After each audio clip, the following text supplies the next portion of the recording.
Na aula anterior, vimos que a consciência ética, ela se estabelece na medida em que a conduta do indivíduo se baseia em princípios retos, justos e de acordo com os valores da sociedade em que vive. Hoje, nós iremos falar da conduta ética enquanto profissionais. Falaremos da importância dessa ética no trabalho. A ética profissional é imprescindível para a conquista do sucesso no mercado de trabalho. Em se tratando de ética no trabalho, o filósofo Mário Sérgio Cortella afirma que é necessário cuidar da ética para não anestesiarmos a nossa consciência ética e começarmos a achar que tudo é normal. Nestes últimos anos, ter este cuidado fez ainda mais sentido, pois testemunhamos uma crise no Brasil sem precedentes, que além de econômica e política, ela trouxe uma enorme crise moral. Vimos tantas empresas privadas como as estatais, mostrarem a face mais profunda da corrupção do sistema e, consequentemente, das pessoas. O que para os envolvidos ali era perfeitamente normal, se não tivessem sido descobertas empresas, certamente muitos dos implicados estariam até hoje imersos no esquema desviando dinheiro e impedindo o progresso nacional.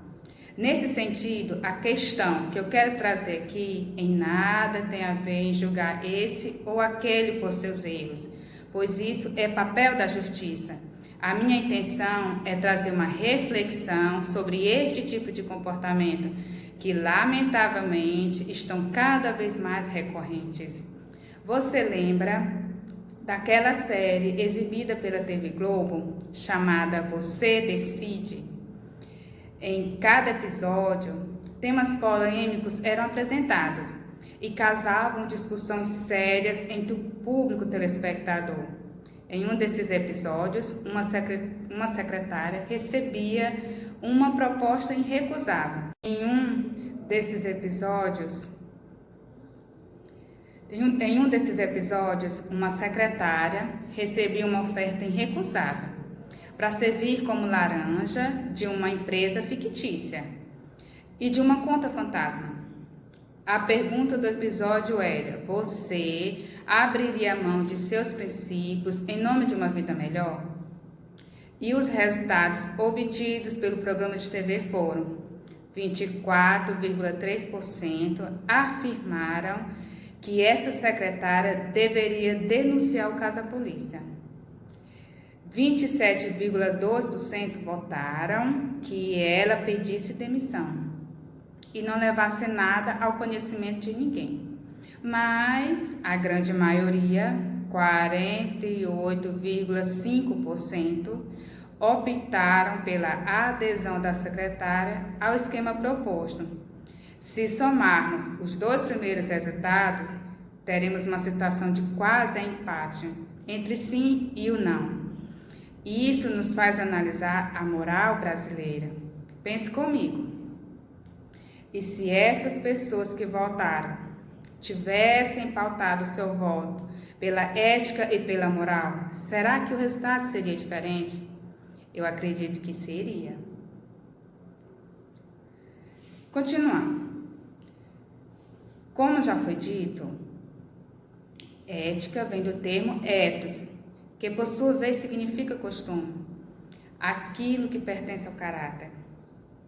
Um profissional de caráter é aquele que tem comportamentos corretos e que conduz suas ações baseadas em bons princípios.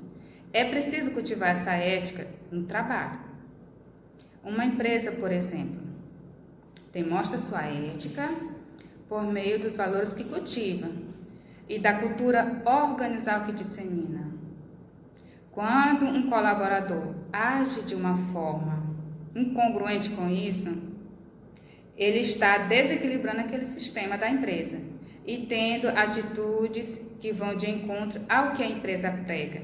Quando isso acontece, se não houver a forma de corrigir o problema, na maioria das vezes, o profissional acaba sendo desligado da organização. para não influenciar negativamente os demais. Eu acredito que não é isso que você deseja, que aconteça com você, mas a ética deve ser algo da pessoa e não consequência de uma exigência da sua empresa. Isso quer dizer que o profissional deve ser correto porque os seus valores são naturais, porque ele verdadeiramente tem uma postura ética e não porque seu líder exige isso. Assim, em se tratando de ética, não adianta parecer ético. É preciso ter uma moral idônea e que seja comprovada por atitudes corretas. Do mesmo modo que você observa os comportamentos dos outros, você também é observado, está sendo observado, seja dentro de uma empresa, na sociedade. Se você é um representante da ética, é preciso sim seguir valores e princípios morais que vai te conduzir a ter sempre práticas exemplares. Vejamos, é por meio da profissão que uma pessoa serve outra, serve sua comunidade, a qual ela pertence. Nisto, a profissão, ela tem uma razão social de existir. E ela deve trazer benefícios à sociedade. Por exemplo, os médicos, os dentistas, os enfermeiros, advogados, engenheiros, professores, contadores. Esses profissionais, eles lidam diretamente com a vida das pessoas, com a formação, com a proteção, entre outras coisas. Se por um lado a sociedade se beneficia de um profissional ético, ele também vê a sua reputação torná-lo uma pessoa digna de respeito e admiração. Os benefícios que os profissionais propiciam cumprindo a responsabilidade de seus trabalhos passam a dar-lhes notoriedade, ampliam o grau de satisfação em relação a eles e quase cria uma obrigação de retribuição moral por parte desse benefício. Você já observou quantos profissionais liberais, médicos, advogados, um exemplo, chegam a ocupar cargos públicos?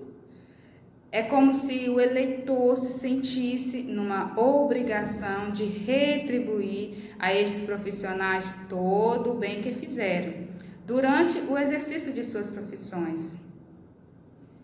Ao exercer a nossa profissão eticamente, é necessário que nós também tenhamos algumas virtudes. Dentre elas, podemos citar zelo, sigilo, competência, que é o mínimo que o profissional precisa ter para um exercício ético. Falando um pouco sobre cada uma delas, o zelo é a presteza, a constância, o cuidado com que se desempenha uma atividade profissional. Ela é própria de cada pessoa.